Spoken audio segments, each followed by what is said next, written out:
Bonjour à tous et bienvenue à ce temps d'échange fructueux. Et donc aujourd'hui, le panel qui nous rassemble est intitulé Distribution des films africains à l'international, défis et stratégies. C'est un thème de très grande importance vu l'atmosphère ou l'écosystème dans lequel nous évoluons dans la cinématographie et vu aussi que pendant longtemps, on s'est beaucoup appuyé sur la post-production, sur la pré-production, la production, mais en matière de distribution, donc la diffusion, il n'y a pas beaucoup de choses qui ont été faites. Et tant bien que mal, les productions s'organisent pour distribuer, mais qu'en est-il aujourd'hui exactement? Et c'est un honneur et un grand plaisir de partager ce temps avec des sommités du cinéma, des personnes qui ne sont plus à plaisanter, mais que nous connaissons tous. Donc, je vais commencer par, nous avons avec nous Marvin Oumeyouti. Bonjour Marvin. Bonjour à tous. Alors, moi, je suis Marvin Oumeyouti. Je suis directrice de Yema Film Distribution, qui est une société française de distribution de films, mais sur les territoires d'Afrique francophone, mais aussi en France. Et je suis aussi créatrice du podcast Cinéma Raconté, qui est un podcast dédié à faire la promotion et à raconter l'histoire des cinémas d'Afrique. Merci et enchanté de vous avoir sur ce panel. Nous avons avec nous, Monsieur Jonathan Lett. Bonjour Jonathan. Bonjour. Je me présente en 2 mots? Oui, s'il vous plaît. Donc j'étais anciennement directeur général de Canal+ au Bénin et au Burkina Faso. Aujourd'hui, je suis directeur général de Côte-Ouest Audiovisuel. Côte-Ouest Audiovisuel, c'est une structure qui est filiale du groupe Media One en France, qui importe des séries et des films de l'étranger en Afrique, qui exporte des films et des séries d'Afrique vers l'étranger et qui vend des films et des séries africaines en Afrique. On ne fait pas que vendre des films et des séries, on vend aussi des chaînes qu'on édite nous-mêmes, on a aussi des plateformes VOD, et on a des studios de doublage et on a également une activité de consulting pour les chaînes de télé qui veulent un peu monter en gamme. Merci et ravi de vous avoir. Et nous avons aussi le DG du FESPACO, Monsieur Alex Moussa Sawadago. Bienvenue DG. Merci. Bonjour. Je suis Alex Moussa Sawadago. Présentement, je suis le délégué général du FESPACO, je crois, depuis 2021. Précédemment, j'étais le promoteur de Waga Film Lab, le laboratoire de production et de coproduction. Aussi, j'ai dirigé pas mal de festivals, aussi bien sur le continent africain qu'en Europe. Merci beaucoup. Alors, est-ce que nous pouvons faire rapidement un tour de table et faire un état des lieux de la distribution des films africains aujourd'hui? Qu'en est-il réellement? Je t'attends, vous avez la parole. Oui, c'est moi qui lance. Oui. Pour l'instant, je pense que on est en bonne voie, mais il y a quand même encore beaucoup de choses à faire sur la distribution de films et de séries africaines à l'international. On fait quand même face à pas mal de challenges et on a encore du mal à toucher des grands canaux à l'international. Là, on a une très belle vente qui a été faite par Canal+, qui a vendu la série Spinners. Je ne sais pas si ça vous parle, c'est une série sud-africaine qui a été faite par MultiChoice DStv. Ça a été vendu à Globo. Donc Globo, c'est le plus gros acteur audiovisuel d'Amérique du Sud au Brésil. Donc on a de la chance de voir que nos productions s'exportent. Mais c'est quand même pas évident. Les documentaires africains dans les productions africaines, selon moi, sont ce qui s'exporte le plus facilement. Et après, on est aussi confronté à des problématiques de langue, puisque les langues les plus parlées sur le continent africain, pas forcément les plus parlées d'ailleurs, je ne devrais pas dire ça, les langues dans lesquelles on tourne beaucoup sont le français et l'anglais. Et donc, ça pose un problème, puisque les contenus français ont du mal à s'exporter dans les pays anglophones, les contenus anglophones ont du mal à s'exporter en dehors des pays anglais, et donc ça crée des problématiques de doublage, ce qui augmente considérablement le coût des titres et qui rend plus difficile leur vente.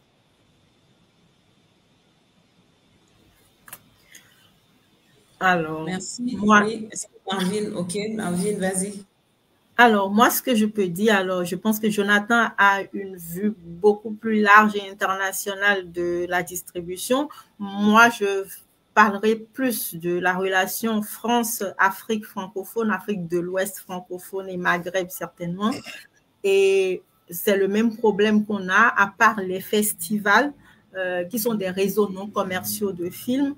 On a du mal à trouver des distributeurs qui vont s'engager sur la distribution d'un film pour les films africains, parce que l'économie de ces films-là, c'est assez compliqué. Le distributeur, il veut forcément rentrer dans ses fonds et avant de prendre l'engagement de distribuer un film, c'est quand même un engagement financier. Donc, est-ce qu'un distributeur, il va accepter de s'engager sur un film tout en sachant qu'il ne va pas forcément rentrer dans ses fonds? Je dis toujours que je pense qu'on a réglé en partie le problème de la qualité des films qu'on produit, parce que depuis quelques années, les films africains qui sont produits sont quand même d'assez bonne qualité et qui sont dans les festivals, dans de grands festivals, mais on a encore du mal à toucher un public hors du circuit des festivals, des réseaux non commerciaux. Et ça, c'est un travail, pour la petite histoire, c'est l'une des raisons qui a motivé la création de Yema Film Distribution.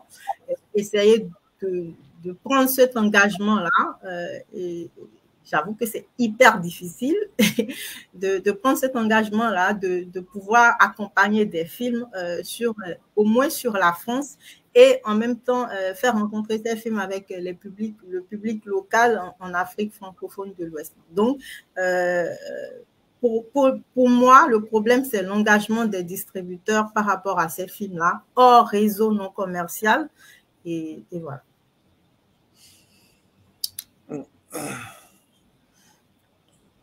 Non, oui, pour moi, je me joins à ce qu'a dit Jonathan et Marvin, mais d'abord, c'est important de rappeler que la question de la distribution, je dirais enfin, c'est l'un des maillons les plus difficiles à gérer d'abord sur le continent. Quand je parle de la distribution sur le continent, parce que généralement, les producteurs eux-mêmes, c'est-à-dire ceux qui fabriquent les films africains, n'ont jamais introduit la question de la distribution dans la stratégie même déjà de la fabrication de leurs films. La distribution a toujours été considérée comme il vient au bout de la chaîne, le réalisateur ou le producteur n'accorde aucun crédit à cela. Ce qui fait que même après la fin du film, quelle que soit la beauté, la force de l'originalité du film, le film il est quasi perdu. Autre chose aussi, c'est que en Afrique, la plupart des producteurs et des réalisateurs, lorsqu'ils font des films, pour eux, le film, on veut juste le voir à un festival. Alors qu'ils oublient que le festival, c'est juste un point de la distribution. Donc, généralement, ils n'accordent moins de crédit en fait à cela. Ce qui fait que même après la sortie du film, quel que soit le succès, c'est là maintenant ils sont en train de courir pour chercher un distributeur. Et lorsqu'ils passent dans 2-3 festivals, on n'entend plus parler du film. Alors que la vie d'un film africain, pour moi personnellement, ce que je sais par rapport à mon expérience, la vie d'un film africain ne dépasse pas que 1 an. Et la seule stratégie que les producteurs et les réalisateurs, ils essaient quand même de faire de leurs films, c'est juste voir le film le plus souvent au FESPACO. Et après, ce sont des festivals sur le continent ou ailleurs qui cherchent à voir le film. Alors que non, les festivals ne font pas nourrir en fait le film. Ne nourrissent pas, je peux dire, le producteur ni le réalisateur. C'est la partie économique. Je peux dire c'est l'une des parties les plus importantes même de la vie d'un film qu'ils ignorent. Et après, maintenant, c'est de laisser maintenant Jonathan ou Marvin maintenant courir aller chercher. Et là, à ce niveau, on ne sait même pas à qui appartient le film. Dans les différentes étapes de la fabrication du film, lorsqu'on parle de chercher de l'argent, le réalisateur et le producteur, ils sont tellement engagés à pouvoir produire le film qu'à un certain moment, même les questions de contrat, on ne sait même pas à qui appartient le film. Et si le film a un succès, et vous allez voir qu'après, ceux qui vont se positionner, des structures comme celle de Jonathan ou de Marvin, ont du mal à trouver le vrai propriétaire du film. Et là, ça s'engage un conflit entre le réalisateur et le producteur, et en fin de compte, le film il disparaît. Donc, il est important de rappeler à cela que les producteurs et les réalisateurs doivent introduire, à partir de l'idée de faire le film, qu'il y a une vie qui est après les sorties en festival, qui est la distribution, et c'est ça qui va les permettre de pouvoir vivre. Et aujourd'hui, moi, je suis très content de savoir que des structures comme Code Visuel, Audiovisuel avec Jonathan, comme ça fait Marvin, et autres structures aussi, sont beaucoup engagées dans la distribution d'un film. C'est important. Un film, ce n'est pas après le FESPACO, un film, ce n'est pas après Cannes et autres. C'est là que commence véritablement. Et il est important justement aussi aux structures comme celle de Jonathan et de Marvin aussi, de pouvoir s'introduire dans les festivals pour pouvoir détecter disons, les pèlerins. Parce que ceux qui sont généralement dans les festivals, je ne crois pas que ce sont ces films-là qui pourront plaire en fait au grand public. Parce que les festivals des films qui s'intéressent au cinéma africain, ce sont des films d'auteur. Et je sais que si je parle en matière d'économie, ce n'est pas les films d'auteur qui intéressent le grand public. Ce qui fait que nous, au FESPACO, depuis un certain temps, on a essayé de renforcer la présence en fait des films sur le marché, ce qu'on appelle le MICA chez nous. Le MICA, il existe, mais on a essayé de faire au-delà des films que nous sélectionnons, qui permettent dans les différentes sections du festival, nous travaillons beaucoup à les films que nous avons vus pour qu'ils viennent au niveau du MICA. Nous ouvrons des espaces de discussion dans le FESPACO Pro sur la question de la distribution. On invite des plateformes, on invite même des plateformes qui n'ont même pas été, qui ne sont pas très connues de venir au FESPACO, les mettre en contact. Et pour la prochaine édition du FESPACO, nous travaillons pour des structures comme celle de Marvin, de Jonathan et autres aussi, de les faire avoir accès à nos banques de données, même s'ils ne sont pas au FESPACO. Comme ça, ils peuvent voir tous les films, les visionner et contacter les ayants droit. Et c'est comme ça qu'on pourrait enrichir et faciliter quand même, disons, la question de la distribution. Et un point aussi qu'il faut retenir, pour ne pas monopoliser la parole aussi, c'est où voir les films. En Afrique, il y a deux espaces pour pouvoir visionner les films. Soit c'est un festival, ou de passage dans une salle de canal ou dans une salle de cinéma. Elles sont où les salles de cinéma? Donc celui qui rachète les films, en fait, il faut un espace de visibilité. Donc tout ça sont des questions qu'on pourrait se poser, je crois, fort bien dans le débat. Ok, merci beaucoup, merci à chacun. En tout cas, on comprend bien l'importance de la distribution. Il faut y penser bien avant de commencer la promotion de son film ou même avant la réalisation. Et donc, je voudrais demander directement à Jonathan et Marvin, vous qui avez des maisons de distribution, à quel moment est-ce que vous souhaiteriez qu'un réalisateur ou qu'un producteur vous approche pour parler de distribution? Parce que sur cette plateforme, il y a des gens qui n'ont pas vraiment une idée de comment se passe le système. Donc, à quel moment idéalement, un auteur ou un producteur peut dire « je m'approche de la maison de distribution pour signer un partenariat ». Alors, je ne sais pas si je peux commencer. Bien sûr. Alors, j'ai un cas pratique là. Il y a un producteur ivoirien qui est rentré en contact avec moi parce qu'il est en train de finaliser un film. C'est un film commercial, un film grand public. J'ai vu le film, je lui ai tout de suite dit, ton film, c'est plus pour les salles de cinéma, ça va être difficile de faire voir ton film dans les festivals, mais moi, je suis prête à prendre le film et à essayer de l'introduire auprès des salles de cinéma. Dans notre réseau, dans le réseau avec lequel Canal Olympia, Majestic, Cinéma ou autres, au niveau de l'Afrique de l'Ouest. Et il est entré en contact avec moi juste avant la finalisation du film. Donc, on a travaillé sur la bande-annonce, donc on a travaillé ensemble sur tout ce qui est matériel promotionnel, tout ce qui va être matériel promotionnel du film, et tout ça, l'affiche, le visuel.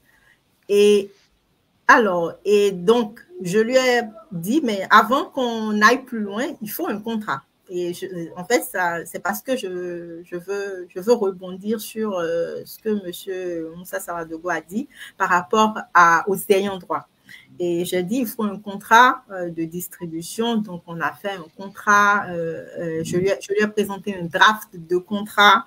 Et donc, à la partie, comment on dit, répartition des recettes, on a parlé de répartition de recettes de 50-50, mais pour lui, en fait, c'était des recettes de toute la recette 50-50. Non, mais en fait, ils ne savaient pas, par exemple, que en fait, c'est 50% pour les salles de cinéma, c'est 25% pour le producteur et 25% pour le distributeur. Et quand moi, je lui ai expliqué ça, il ne voulait plus. Il dit non, que lui-même, il va faire la distribution. Alors que ce n'est pas son travail de faire la distribution. Et c'est là où c'est aussi un des problèmes sur le continent, c'est que les producteurs, ils veulent être en même temps producteurs, réalisateurs et en même temps distributeurs. Alors que le travail de distribution, c'est un travail complètement à part. Et donc là, il ne voulait plus. Il a dit qu'il va s'occuper lui-même de sa distribution. J'ai dit, OK, pas de souci. Et voilà. Donc, il va faire le film. Il va peut-être pas mettre le professionnalisme que l'on va mettre. Son film va se casser la gueule. Donc, je ne l'espère pas pour lui. Voilà un peu un des problèmes qu'on pourrait rencontrer du côté de la distribution. Alors, je pars sur un autre cas sur les langues, par rapport aux langues. Ce dont Jonathan a parlé. Alors, on a un film camerounais qui a été tourné un peu à la Nollywood en anglais, sous-titré en français. Sur la région, les VOST ne marchent pas forcément. Les gens veulent les VF. Et donc, moi, j'ai regardé le film, j'ai trouvé que le film il est bien, il pourrait plaire à un public, sauf que tous les réseaux qu'on a contactés, ils ont dit non, alors que nous, c'est un film dont on sait tout de suite que l'économie est compliquée pour ce film-là, mais on était quand même prêt à prendre cet engagement. Mais on ne peut pas prendre l'engagement jusqu'à mettre de l'argent pour faire du doublage parce qu'on ne va jamais rentrer dans nos fonds. Et donc, ça, c'est quelque chose qui peut bloquer la distribution, par exemple. Et là, finalement, on va le distribuer qu'au Cameroun parce que le Cameroun est un pays bilingue. Donc, on voulait le faire au Nigeria, mais les salles avec lesquelles on devait travailler ne fonctionnaient pas, étaient fermées en temps. Donc, voilà, c'est un peu pour rebondir sur les problèmes que Jonathan et M. Moussa ont soulevés pour montrer quels sont en réalité les problèmes qu'on pourrait rencontrer en tant que distributeur. Et donc, l'idéal, pour repartir sur ce que j'ai dit, l'idéal, c'est que quand les distributeurs, c'est avant le film, parfois même avant le film, il faut que le distributeur fasse entièrement partie de la production du film ou à mi-parcours du film, de la finition de la réalisation du film, pour qu'ensemble on mette en place une stratégie. Est-ce que le film il va d'abord en festival ou est-ce qu'il va d'abord en salle? Selon la typologie du film, c'est le distributeur qui pourra mettre en place cette stratégie-là. Parfois, il y a des films qui vont en festival et après, ils n'ont pas vraiment de vie en salle de cinéma parce qu'en temps, la critique aurait déglingué le film. Et donc, les salles sont frileuses, surtout que l'économie de ces films-là, à la base, c'est compliqué. Donc, les salles ne veulent plus prendre le film parce qu'en temps, la critique n'a pas été favorable au film. Donc, ça, c'est le distributeur qui pourra mettre en place cette stratégie-là avant que le film il soit sorti ou soit vu par qui que ce soit. Donc, voilà, c'est avant. Donc, pour répondre à ta question, Nelly, c'est l'idéal, c'est que le producteur ou le réalisateur soit en contact avec un distributeur pendant le processus de réalisation du film. Donc, pas avant la fin du film. Voilà.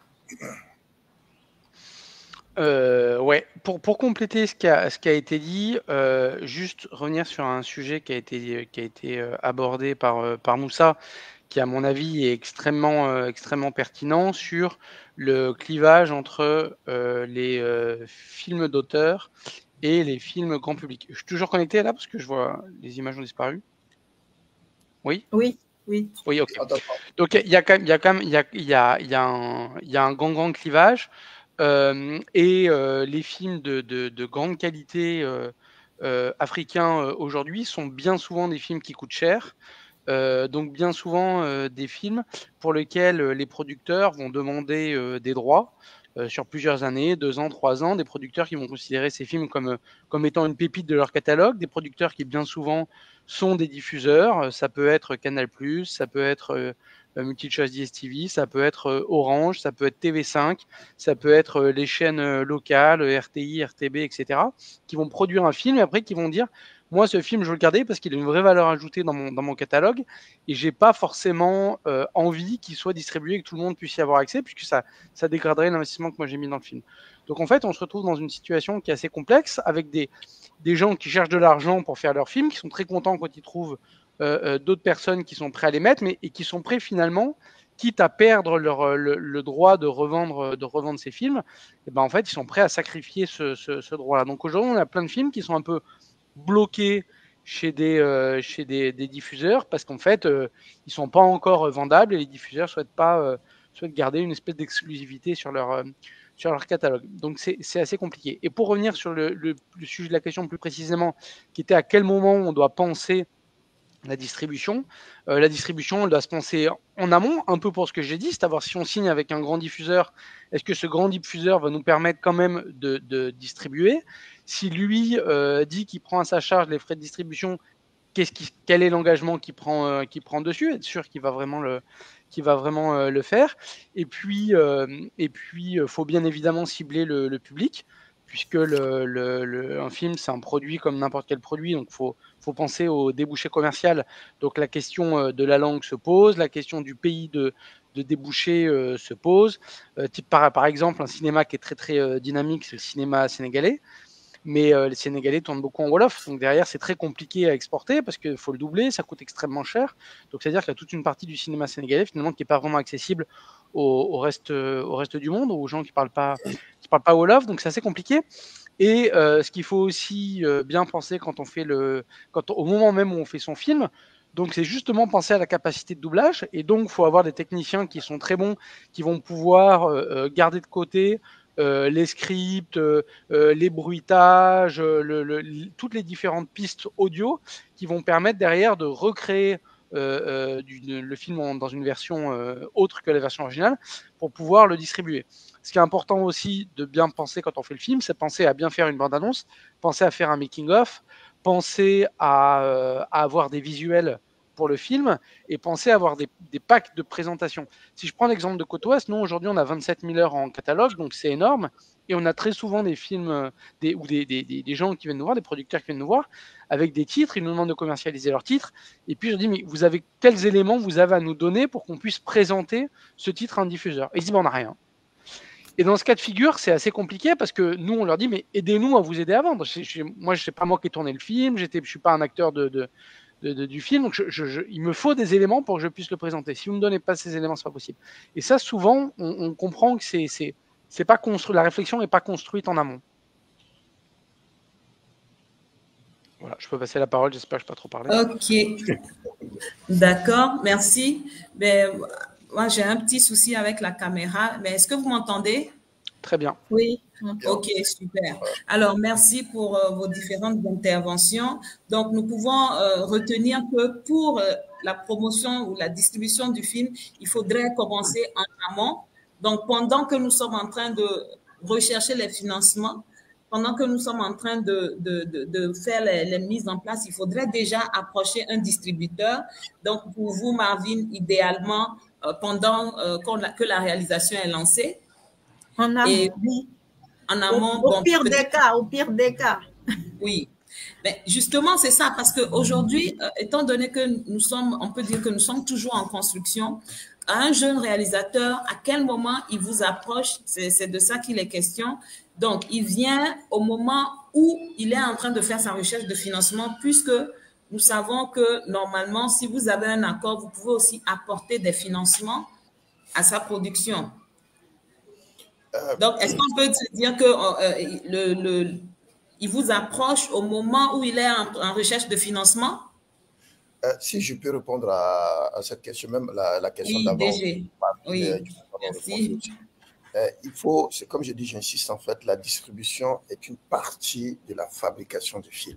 Ce qui revient à dire quoi? Ce qui revient à dire que dès qu'on a l'idée de faire un film et qu'on est en train de chercher de l'argent pour la post-production, il faut commencer déjà à penser au distributeur.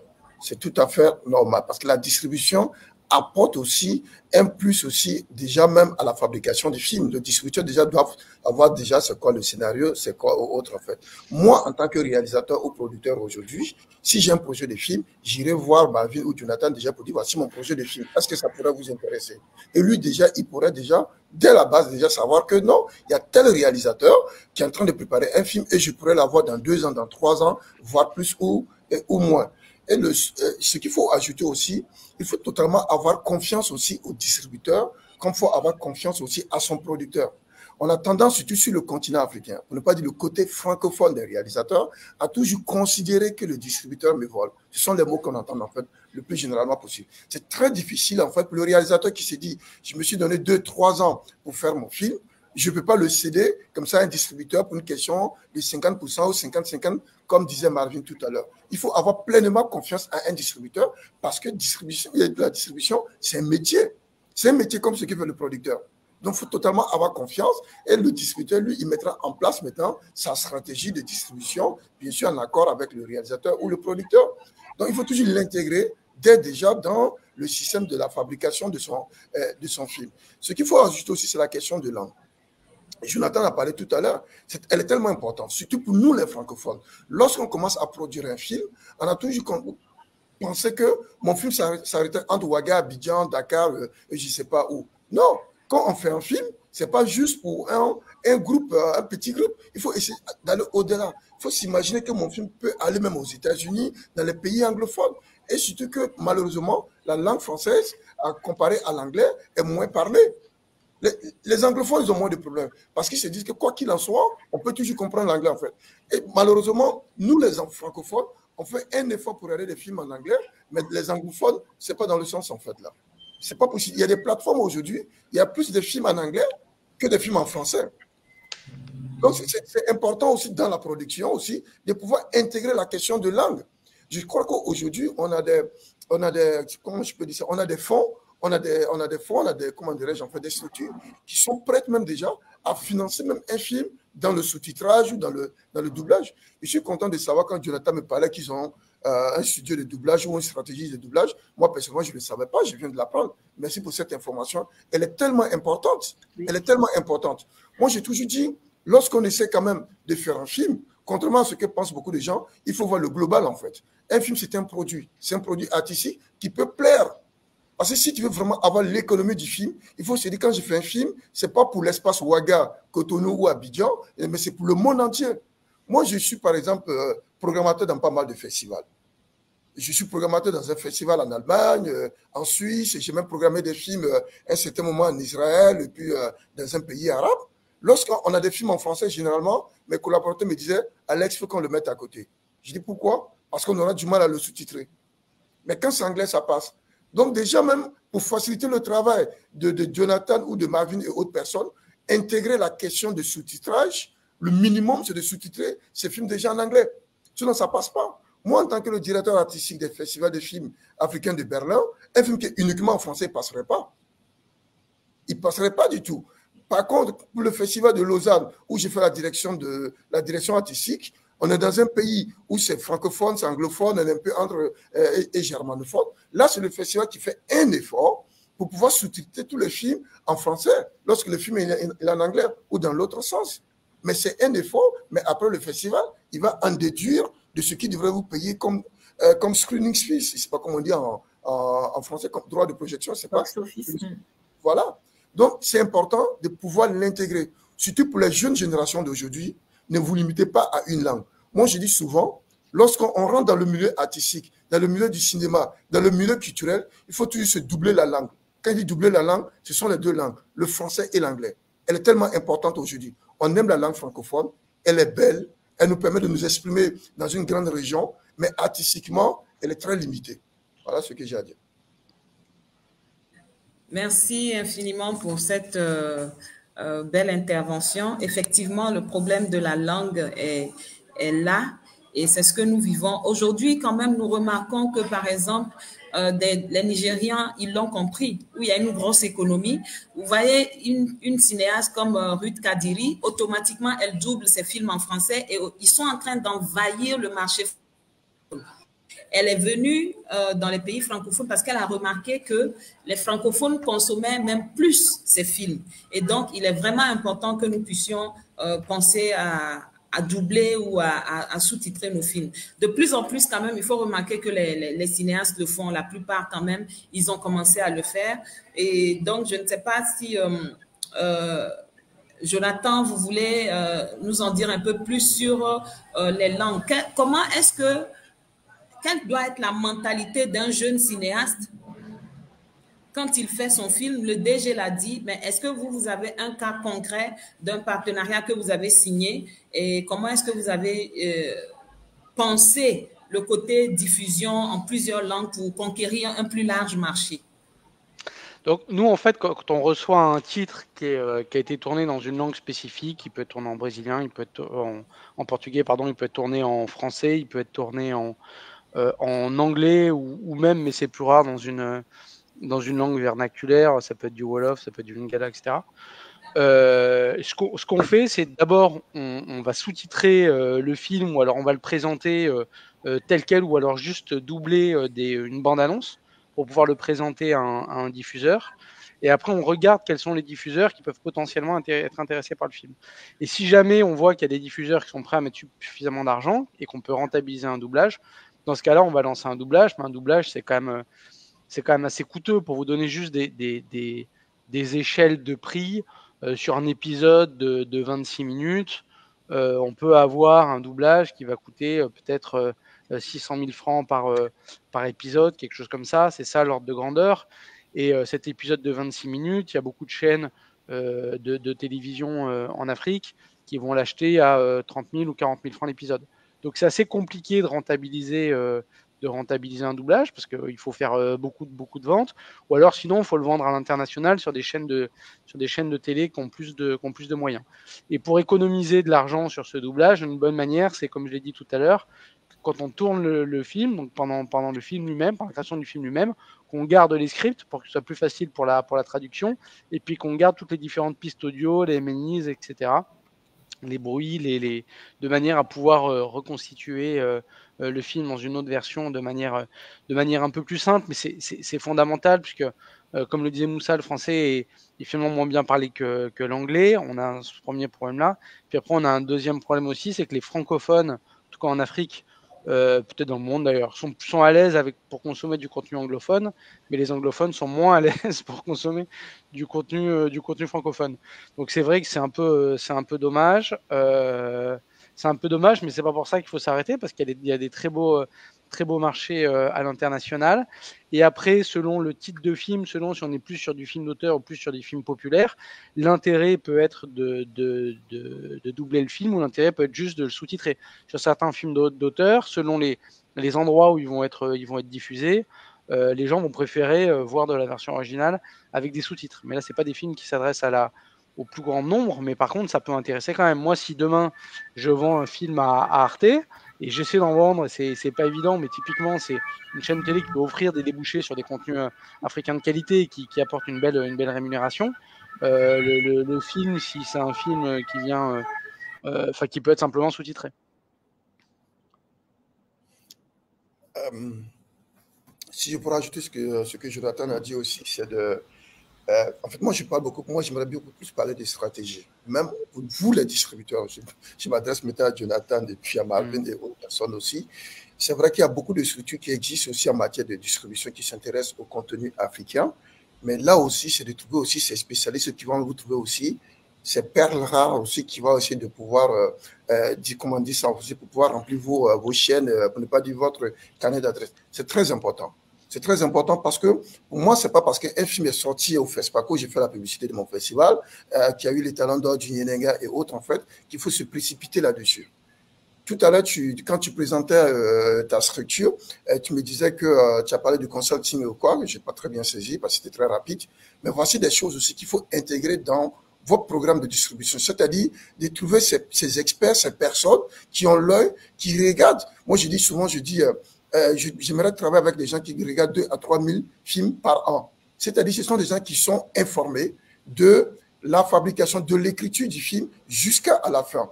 C'est-à-dire les gens qui traînent un peu leur bosse, excusez-moi du terme, sur les laboratoires, comme le Waga Film Lab, les ateliers de Grand Bassam, de Alaka Film Production, je ne sais pas quoi, et là, un peu partout, et jusqu'au FESPACO, dans d'autres festivals aussi, qui arrivent à suivre les films. Parce que ce n'est pas parce que le film est sorti qu'il faut courir derrière lui, en fait. Il y a des choses qui sont derrière, et généralement, vous protégez déjà le réalisateur aussi, vous rassurez le réalisateur ou le producteur qui sera accompagné lorsque son film va sortir. Et lorsque vous avez votre marque aussi, dès que le projet est en construction ou en production, et le réalisateur se rassure, il sait qu'à la sortie de son film, il peut voilà, aller dans telle structure aussi, ça le rassure aussi, à mettre beaucoup d'énergie pour pouvoir finir son film. Tout à l'heure, ce que tu disais, c'est important. C'est important dans toutes les maisons de distribution. Généralement, les maisons de distribution, elles existent. Ce sont des hommes ou des femmes qui ont la passion de la chose, mais sur le côté artistique aussi, qui ignorent. Gérer une boîte de distribution de films, quelles que soient les capacités de stratégie, de marketing, de communication que nous avons, on n'a pas ces capacités artistiques aussi. Parce que c'est deux choses différentes. Le gestionnaire n'est pas forcément un bon directeur artistique et qui ne connaît pas le goût du public ivoirien, africain, francophone ou anglophone. Souvent, c'est ce qu'il manque. On a tendance à penser que c'est parce qu'il y a un étalon d'or qu'il faut rapidement le prendre ou courir derrière après. Alors que non, ce n'est pas ça. Nous, au FESPACO, on essaie d'organiser tout cela avec ce qu'on appelait le Yenenga coproduction. Ça, c'était pour répondre maintenant à la question. Non, dans les marchés de coproduction, voici des espaces qui sont réservés, je peux dire en fait aux directeurs de distribution, aux réseaux de distribution. Allez sur les marchés de coproduction.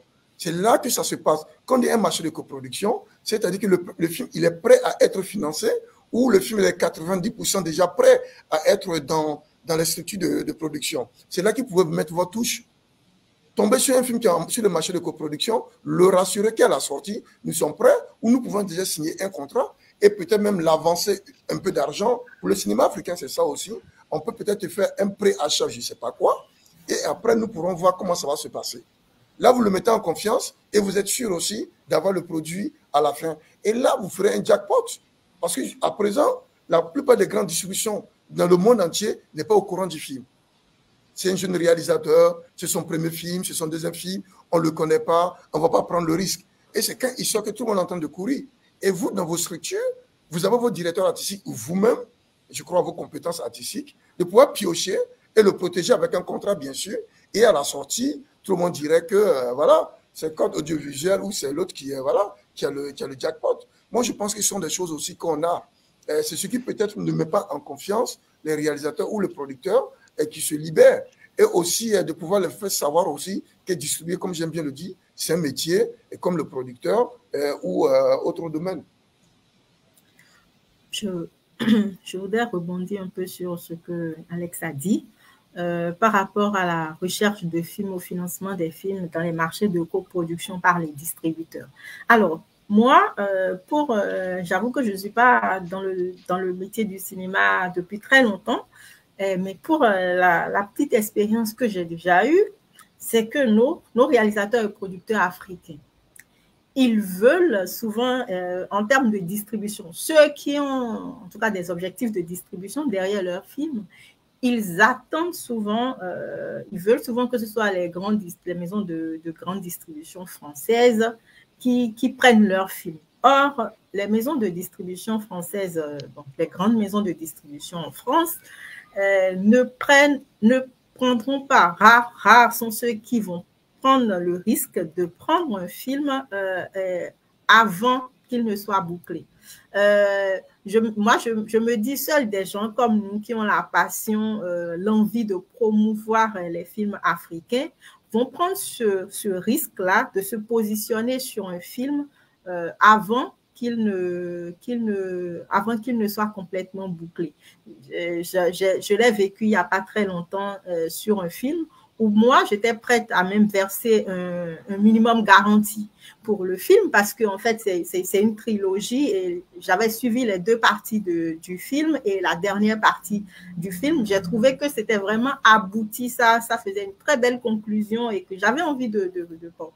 Le producteur qui est français, il était d'accord pour que je prenne le film, mais le coproducteur africain et le réalisateur africain, eux, ils veulent attendre que le film soit fini, qu'il soit montré à Cannes peut-être et que potentiellement un grand distributeur français pourra s'intéresser au film. Alors que moi, j'étais prête à partir sur le film dès le départ. Et donc, c'est ça qui est en train de retarder, par exemple. Et ça, je l'ai déjà vécu 2 ou 3 fois. Et moi, s'il y a des réalisateurs, en tout cas, ce qui serait bien également, c'est que les réalisateurs ou les producteurs de leur côté fassent aussi confiance aux distributeurs qui viennent vers eux et qui prennent l'engagement de dire « Ah, moi, ton film, il m'intéresse, j'ai envie de le distribuer » sans même avoir vu le produit fini. Donc, ça, c'est un des problèmes que je rencontre en tant que jeune distributrice. Et aussi, autre chose, c'est la recherche. La recherche de films est très difficile. Pour les films, on a bien envie de distribuer des films africains, mais parfois, on ne sait pas où chercher. On ne sait pas vers qui aller. Moi, j'étais bien contente. Par exemple, Côte Ouest Audiovisuel, je connais Côte Ouest Audiovisuel parce que c'est un logo qu'on a vu sur les feuilletons quand on était petit. Moi, je connais que ça de Côte Ouest. Je ne savais pas qu'il faisait de la vente internationale de films. Je suis bien contente de l'entendre, ou même du doublage. Je suis bien contente de l'entendre. Et je ne sais pas, peut-être qu'il arrivera qu'on puisse travailler sur des films. Donc, c'est difficile aussi en tant que distributeur de trouver, même tu es prêt à verser des minimums garantis, mais tu trouves même pas où, tu sais même pas où aller trouver des films. Marvin, oui. Si tu permets, je suis d'accord, tu sais, il faut toujours voir grand. Il ne faut pas se dire que je commence, je suis petite et non. On est grand. La preuve en est que tu es là aujourd'hui à côté du grand Jonathan Lep pour pouvoir en discuter. Et je pense qu'on n'est pas petit. Moi, j'adore ces défis-là. Tu vois un peu, si je peux te tutoyer, excuse-moi, parce que j'aime bien Jonathan, c'est pour ça qu'on se tutoie, pour ceux qui nous écoutent d'ailleurs. Et non, il faut, je pense que tu as les qualités et les capacités, si je peux dire ça ainsi, de pouvoir convaincre. Dans toutes choses, il faut arriver à convaincre. Tu vois un peu, je pense qu'il ne faut jamais se sous-estimer. Je pense que si aujourd'hui, vous n'êtes pas nombreux sur le continent ou ceux qui travaillent dans ce domaine-là, donc vous avez les moyens, les capacités de pouvoir convaincre. Voilà pourquoi je dis souvent, moi dans ma stratégie, à ta place, je miserais beaucoup sur ceux qui sont sur le premier et le deuxième film. Voici, c'est cette catégorie de créateurs, pour ne pas dire de réalisateurs ou de producteurs, qui a la recherche de reconnaissance, où les grands distributeurs, comme tu les appelles, ignorent beaucoup. C'est là qu'il faut frapper. C'est pas parce que moi, je mets beaucoup l'accent dans mon travail avec ceux qui sont au premier ou au deuxième film, c'est parce que ce sont ceux qui, aujourd'hui, ils ont une autre forme d'écriture, une autre forme de recherche d'originalité, qui inscrivent ou qui recherchent des films de leur temps et de leur génération et qui ne sont pas encore connus sur le plan international, où les grands groupes ne s'intéressent pas. C'est là qu'il faut aller. Et généralement, ce sont des réalisateurs ou des producteurs de ta génération. Et je pense qu'entre générations, c'est plus facile en fait de pouvoir, comment je peux dire, de pouvoir se convaincre. Ne te sous-estime pas. Va avec dans ta stratégie, avoir un très bon plan de distribution. Je pense qu'aujourd'hui, si tu tombes sur un réalisateur ou un producteur avec une très belle stratégie de distribution, tu arrives à le convaincre, je pense qu'il va céder. Il va céder. Je ne peux pas dire que tout marcherait, mais c'est possible de pouvoir les convaincre à ce niveau-là. Moi, je pense qu'on arriverait. Et tu parlais tout à l'heure de code audiovisuel. Oui, mais moi personnellement, ce n'est pas parce que je connais Jonathan Ledge. Voici une structure quand même qui prend le risque de pouvoir le faire. Parce que dans toute entreprise de ce genre, il faut prendre des risques. Aujourd'hui, on ne peut pas se lancer dans un métier qui n'est pas connu et où ceux qui apportent le contenu n'est pas très confiant. Et ce sont des risques qu'on lance, en fait, généralement. C'est comme dans toute entreprise. Et dans ce risque-là aussi, c'est ce qu'ils font. Il m'a parlé de combien d'heures ils ont, mais il faut essayer d'aller, de pouvoir les écouter, pour voir comment ça se fait. Ben, en cinéma, on parle de coproduction. Peut-être chez vous aussi, on peut parler de co-distribution en matière de territoire. Ça devrait exister, je crois. Je ne connais pas très bien ce métier-là, mais il y a des stratégies à prendre. Et personnellement, beaucoup, moi personnellement, je connais Jonathan, tu vois, il questionne, il demande. Souvent, il faut aller. Tu sais, notre génération, aujourd'hui, on n'est pas là pour attendre. Non, il faut que je sois au FESPACO à Durban pour pouvoir le savoir. On est unis par ces réseaux sociaux-là. Moi, si je sais que Marvin est à Durban, alors que Jonathan n'a pas pu aller à Durban pour des questions personnelles ou professionnelles, envoyer un message et dire à Marvin, je viens de voir que tu es à Durban, tel film, est-ce que tu l'as vu? Tu regardes le catalogue, est-ce que tu as vu tel film? Est-ce que tu peux... Voici des choses, en fait, qu'on peut échanger en moins cher. Voilà, qui ne vous coûterait pas moins d'argent. Je pense que ce sont des stratégies comme ça. Il ne faut pas te sous-estimer. Et je pense que tu as des capacités, des qualités à te connaître. Je pense que tu vas y arriver. Merci. Oui, effectivement, cher panéliste. Oui, chers panélistes, en tout cas, les échanges sont tellement fructueux et je pense que ceux qui nous suivent en prennent de bonnes notes. Et donc, le temps passe tellement vite. De ce qu'on a dit, nous pouvons retenir qu'il faut que les réalisateurs, les producteurs et les distributeurs se fassent confiance entre eux. C'est vrai, il y a un manque de formation. On doit comprendre que la distribution, c'est un vrai métier, qu'il y ait des gens qui se forment de plus en plus et qu'il y ait plus de maisons de distribution, qu'il y ait des coopérations entre aussi les distributeurs et puis que les réseaux se créent. Donc, en Afrique, on ait des collaborations de distribution. Cela faciliterait la circulation des films entre les pays voisins et puis cela permettrait aussi d'atteindre notre cible commune qui est le public. Un public satisfait, c'est aussi la plus grande satisfaction qu'attendent tous les créateurs.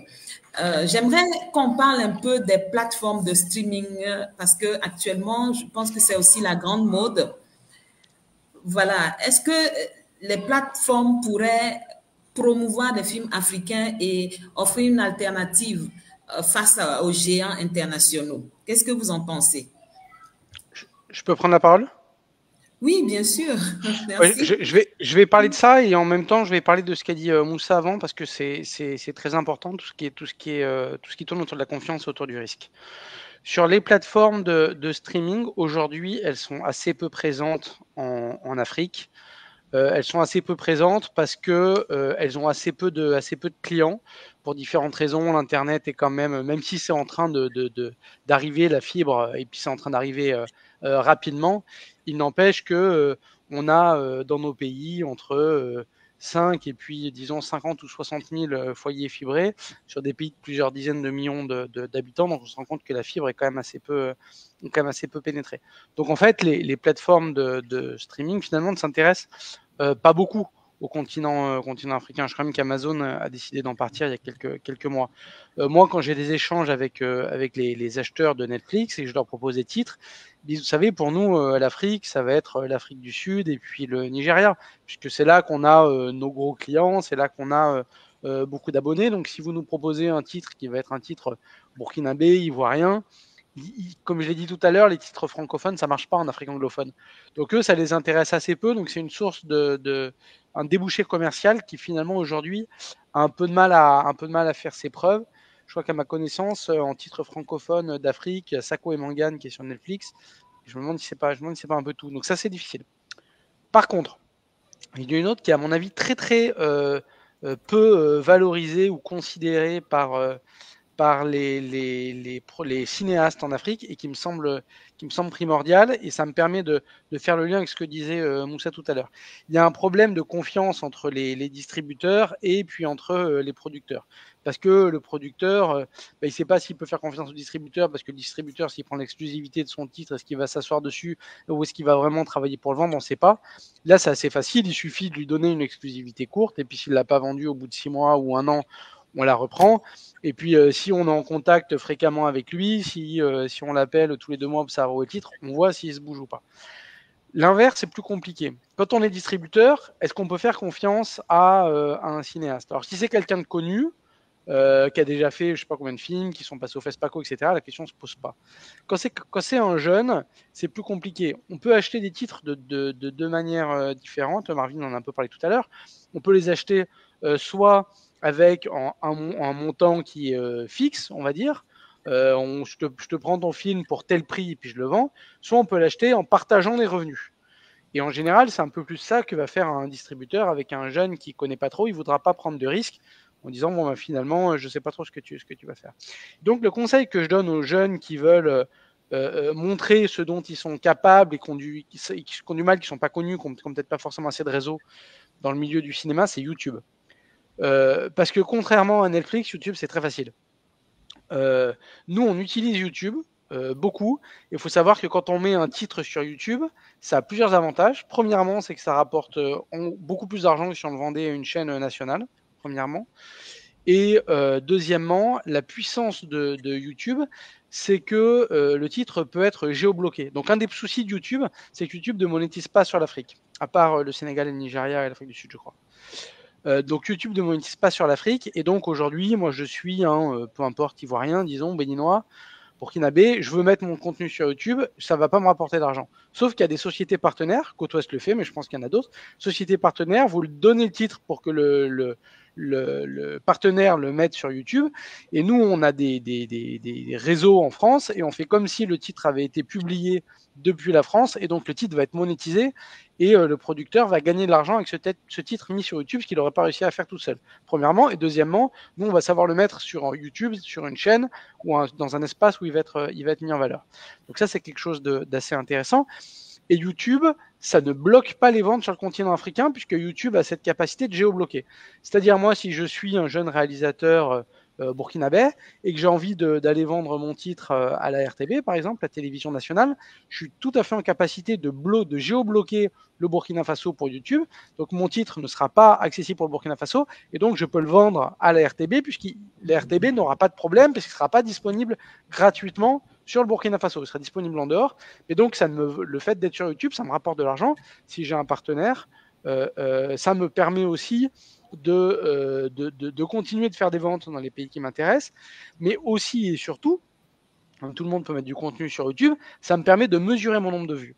Et donc moi, si je fais un premier titre, un court-métrage ou peu importe, que je le mets sur YouTube, demain, je suis capable sur un deuxième projet d'aller voir un diffuseur et de dire, regardez, moi j'ai déjà mon contenu qui était sur YouTube, regardez combien de vues il a fait, et ça c'est un gage de qualité. Ça permettra de dire, regardez le succès ou le pas succès, mais regardez comment on mesure l'audience de mon titre, et ça c'est fondamental parce que nous en tant que diffuseur, si je suis approché par un Guinéen par exemple que je connais pas, je dis Guinée c'est un pays au hasard, je sais pas capable de dire si ce gars-là il va faire du contenu de qualité au préalable.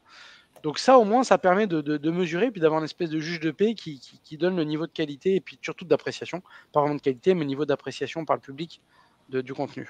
Voilà.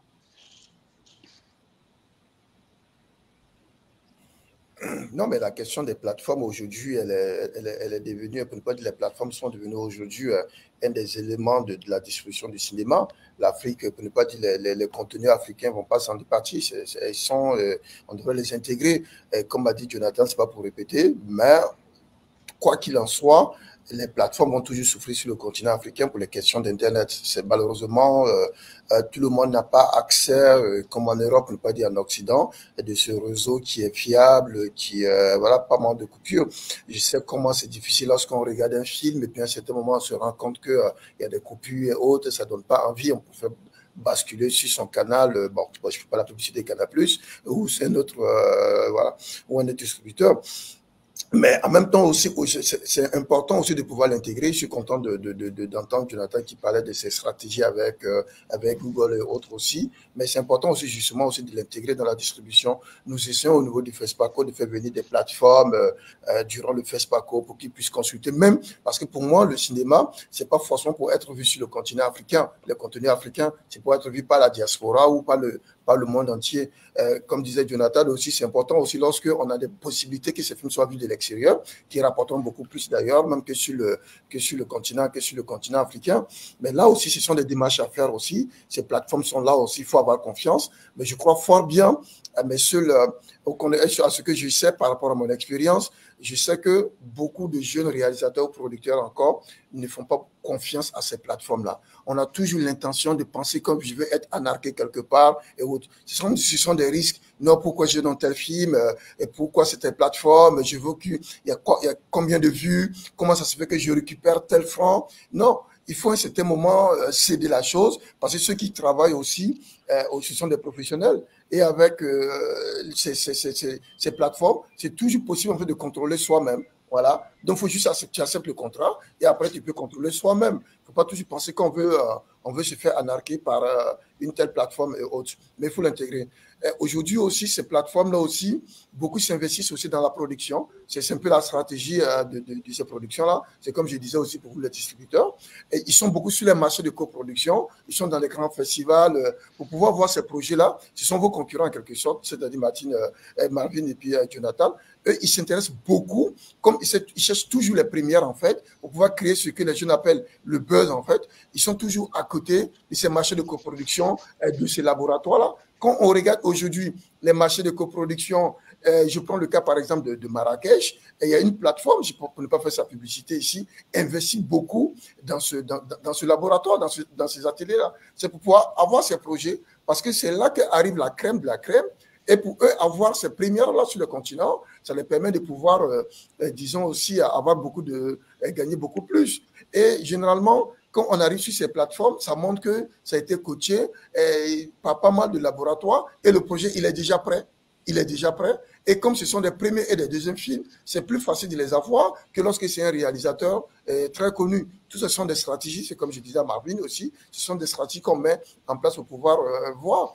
Et aujourd'hui, les laboratoires, je ne fais pas la publicité de laboratoire, permettent de faire le travail que devraient faire vous, les distributeurs ou ces plateformes-là. Parce que c'est une manière de pouvoir catalyser toutes ces, comment dirais-je là, tous ces beaux projets pour pouvoir arriver. Je prends le cas, quand tu prends le cas des ateliers de Grand Bassam, Ouaga Film Lab et autres, on fait un appel à films et vous recevez presque 200 films pour sélectionner une dizaine.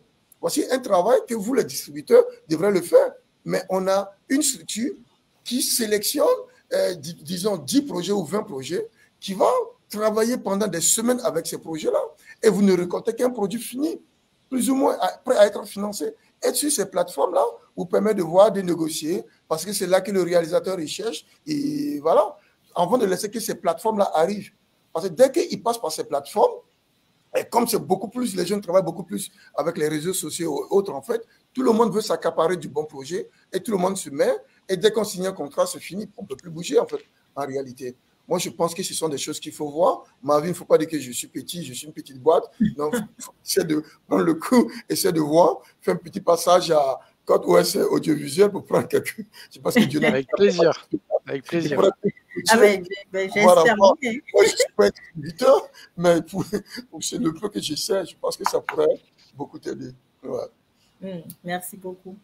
Alors, moi, j'avoue que moi, je ne suis pas très experte en termes de streaming. Je suis contente d'apprendre qu'on peut mettre son film sur YouTube via des agences qui s'en occupent.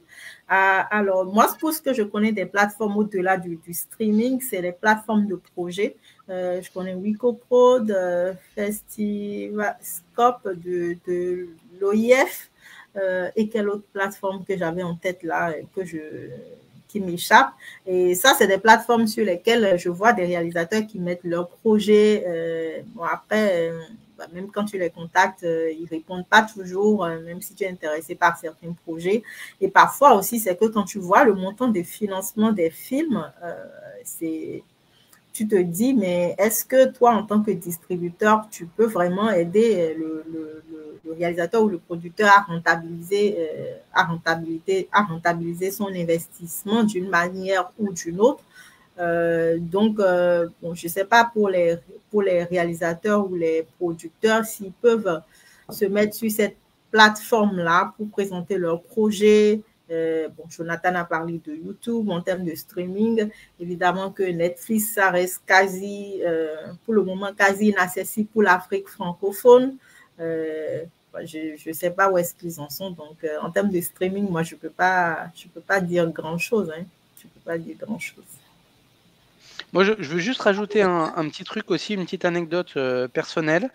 Donc moi je vis en Côte d'Ivoire, ma fille vit au Burkina Faso, elle est venue me voir pendant les vacances là, et donc j'ai un abonnement tout canal à la maison, comme tous les adolescents, elle regarde beaucoup la télé, donc je pensais qu'elle allait passer beaucoup de temps devant Canal. Elle a passé 0 minute devant Canal, elle passait toute la journée à regarder TikTok avec la télé connectée. Et en fait, c'était vraiment intéressant pour moi qui n'ai pas cette habitude de TikTok parce que c'est pas ma génération, mais de voir qu'on a une génération d'adolescents aujourd'hui qui surconsomment cette plateforme de manière incroyable et qui vont garder ces habitudes en grandissant. Et plus ils vont vieillir, plus ils vont continuer de consommer ça. Et la télévision traditionnelle telle que nous, on l'a connue, elle disparaîtra jamais, mais en tout cas, elle va probablement se réduire un peu. Donc, il ne faut pas négliger ces grandes plateformes qui aujourd'hui sont déjà magistrales. Donc, TikTok, Facebook, pour l'instant, c'est pas ce qu'il y a de plus important en termes de films et de séries pour donner des grands ordres d'idées. YouTube, ça rémunère les ayants droit à hauteur de 30 milliards d'euros par an à l'échelle du monde. TikTok, c'est 1 milliard. Donc TikTok, c'est 30 fois plus petit que YouTube pour les ayants droit. Mais quand même, c'est en train de monter. Il faut vraiment se dire qu'à mon avis, dans 10 ou 15 ans, on regardera des films et on regardera des séries là-dessus. Et donc, il faut vraiment l'intégrer aujourd'hui dans la manière dont on réfléchit sur comment on peut... ça revient un peu à ce que disaient Moussa et Marvin, en fait, la distribution et puis la diffusion doivent se penser très en amont dans la création d'une œuvre, et dire que demain, il faudra aussi qu'on sache s'adapter et faire des œuvres qui soient sur des formats courts ou alors qui soient découpables en format court, de manière à pouvoir être diffusées sur ce type de canon. Alors, pour terminer sur la question des plateformes, je pense qu'on va... Oui, merci. Je pense qu'il nous reste à peine 15 minutes. Excuse-moi, Alex, comment on se tutoie? Oui. Oui, donc c'est vrai, on a compris que des défis existent et ils sont énormes, mais en même temps, il y a des stratégies. Est-ce que vous pouvez donc nous dire rapidement quelques stratégies connues qui sont mises en place, peut-être un observatoire, vous avez parlé de collaboration, bref, qu'est-ce qui est fait actuellement pour que on va dire la distribution soit fluide entre griffes pour les films africains à l'international, aussi bien à l'international que sur le plan national?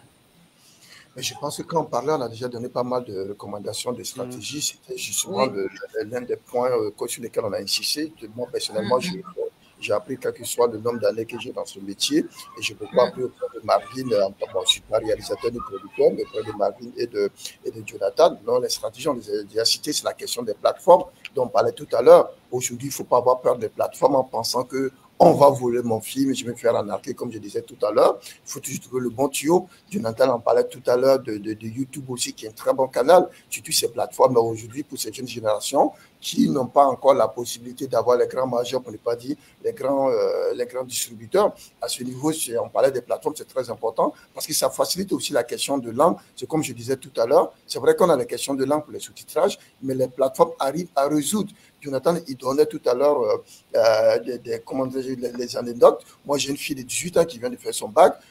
Une fois à la maison, elle regardait une plateforme, c'était en anglais. Je lui pose la question, savoir pourquoi tu regardes ça en anglais? Non, papa, dans 2 jours, j'ai un oral en anglais. Donc, elle passe du français en anglais. Donc, tu vois comment c'est facile en fait. Donc, elle prépare son oral en regardant un film totalement en anglais. Donc, vous voyez comment pour les ados, c'est très simple de passer d'une langue à l'autre. Donc, ça veut dire que ces plateformes facilitent des choses que d'une manière pratique, ne pas dire classique, et nous n'arrivons pas. Là, ce sont des stratégies, ce sont des choses qu'il faut voir. Absolument, aujourd'hui, dans le processus de la fabrication d'un film, il faut toujours tenir compte de la langue. C'est important. Aujourd'hui, on peut pas éviter et on doit casser les barrières de francophones. Et je dirais aussi qu'en matière de coproduction, c'est ce qu'on a omis d'en parler, peut-être, là, ça relève de moi, la coproduction, elle est importante. Aujourd'hui, on ne peut pas faire un film et s'en contenter juste d'un seul producteur. Voilà pourquoi les coproductions existent. Moi, souvent, je le dis aux producteurs ou aux réalisateurs, même si je vis dans un pays et que le pays ou un fonds de ce pays me donne 100% de ce budget pour faire mon film, je refuserai. Je prendrai peut-être 50 ou 60% et aller chercher les 40% ou les 30% ailleurs.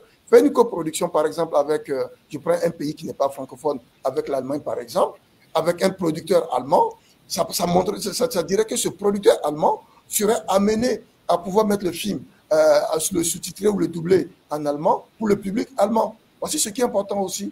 Donc, les coproductions souvent arrivent à résoudre ces cas-là. Souvent, quand on dit non, le Burkina, la Côte d'Ivoire, le Bénin, on n'a pas l'argent pour faire nos films. Oui, aujourd'hui, un film, c'est un produit commercial. Il faut se dire qu'on peut avoir plusieurs partenaires et en cela, ça permet aussi d'aller de films qui soient vus aussi au niveau dans d'autres pays. Coproduit avec l'Allemagne, l'Angleterre ou d'autres pays, permet aussi de voir le film dans ce pays parce que le producteur, dans ce pays aussi, permet de pouvoir voir. On parlait aussi des marchés les marchés de coproduction. Donc, il faut aller en tant que distributeur, producteur, même réalisateur. Nous, au FESPACO, on a réussi à instaurer ces marchés de coproduction-là. C'est ce qu'on appelle le Yenega Coproduction. Déjà, je lance un appel à Jonathan, à Marvin, à tous les producteurs, distributeurs qui nous écoutent. Venez au FESPACO, marché de coproduction. Ce sont des possibilités pour voir de très beaux projets qui vont permettre de pouvoir alimenter vos catalogues. Allez sur les laboratoires aussi, signer des conventions, des partenariats avec ces laboratoires qui existent maintenant presque dans chaque région du continent africain pour faire découvrir des pépites, des projets rares qui vont alimenter. Essayez aussi de ne pas vous contenter que de la programmation d'un festival. C'est dans ces marchés de festivals-là, ces catalogues-là qu'il faut voir. Essayez, ça j'en parle aussi beaucoup plus, les structures de distribution aussi que les réalisateurs aussi. C'est important aussi d'avoir des experts aussi qui ont beaucoup d'heures de visionnement, les programmateurs, ceux qui passent le temps à voir des films. Parce que souvent, les programmateurs, ils regardent des films qui ne sont pas vus à un festival. Et lorsque le film n'est pas vu, par exemple, au FESPACO ou dans un festival, le réalisateur ou le producteur est découragé. Mon film n'est pas bon. Non, le film n'est juste pas prêt ou n'est pas adapté à la ligne artistique de ce festival-là. Mais le film peut être bon. Mais ce programmateur-là peut pouvoir recommander le film à un distributeur et qui aura un grand public. Surtout que malheureusement ou heureusement, entre les deux, on a la plupart des festivals où les films cinéma africains, ce sont des festivals de films d'auteur, donc le film à grand public qui devraient intéresser les distributeurs, sont moins vus. Voilà. Je ne sais pas si j'ai assez recommandé. Alors, je voudrais rebondir sur TikTok dont Jonathan et Moussa ont parlé. Et oui, c'est vrai parce que même TikTok, on dirait qu'ils ont évolué avec leur contenu parce que là, je me suis rendu compte que depuis quelques mois, TikTok a créé un format de 23 minutes et je me suis surprise à regarder un court drama coréen de 23 minutes sur TikTok. Mais quand j'ai fini de regarder, je me suis dit, mais en fait, je viens de regarder un film sur TikTok qui était en 2-3 parties de 23 minutes. Et donc, évidemment, ça pourrait être un très, très bon canal de diffusion pour des jeunes producteurs, des jeunes réalisateurs. Et moi, autre chose, au-delà du marché de coproduction, moi, ce que je pourrais dire, c'est qu'on encourage l'investissement dans le cinéma, notamment qui est aussi au-delà du circuit de distribution des festivals et du streaming et autres. Moi, je reviens toujours à la distribution en salle de cinéma parce que c'est ce que je fais.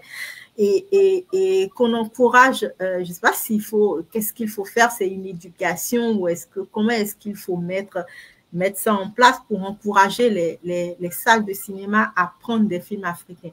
Parce que c'est difficile de les convaincre de prendre un film africain parce qu'ils savent tout de suite que l'économie de ce film-là n'est pas terrible. On va mettre en compétition un film d'un réalisateur africain, même si c'est un grand réalisateur africain, face à un blockbuster américain, le film africain n'a absolument aucune chance.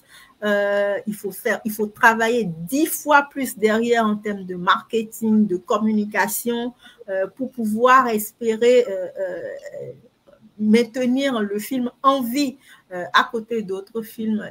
Donc, je ne sais pas comment est-ce qu'on peut peaufiner ça. C'est un appel qu'on lance également aux salles de cinéma pour les encourager à accompagner les films africains, notamment sur les territoires d'Afrique francophone, à l'extérieur, à l'international, en France notamment, c'est autre chose.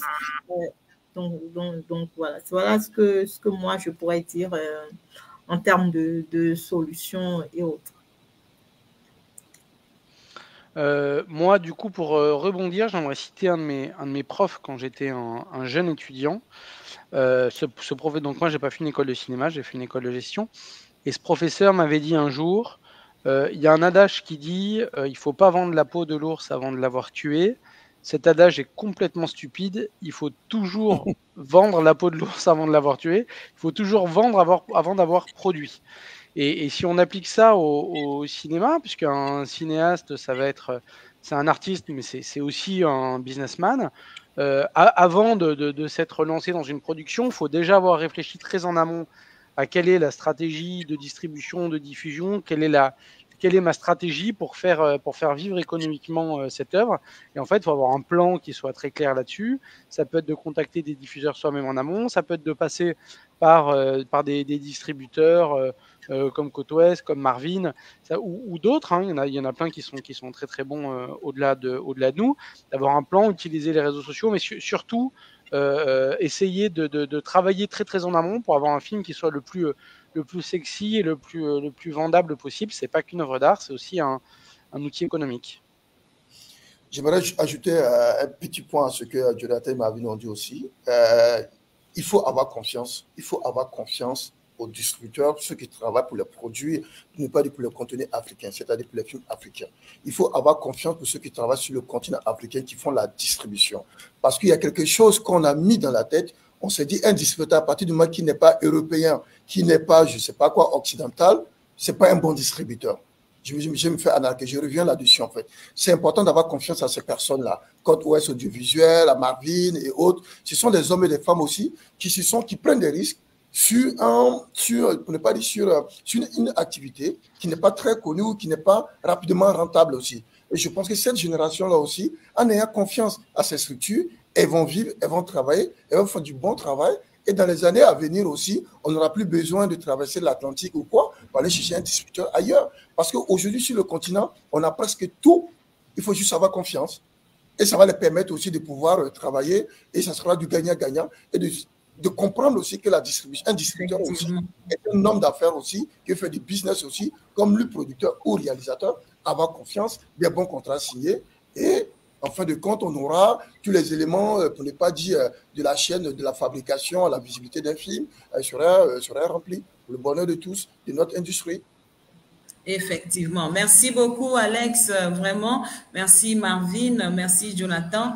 Cette discussion était tellement fructueuse et instructive. Merci d'avoir partagé du fond de votre connaissance et d'avoir donné de tout votre cœur.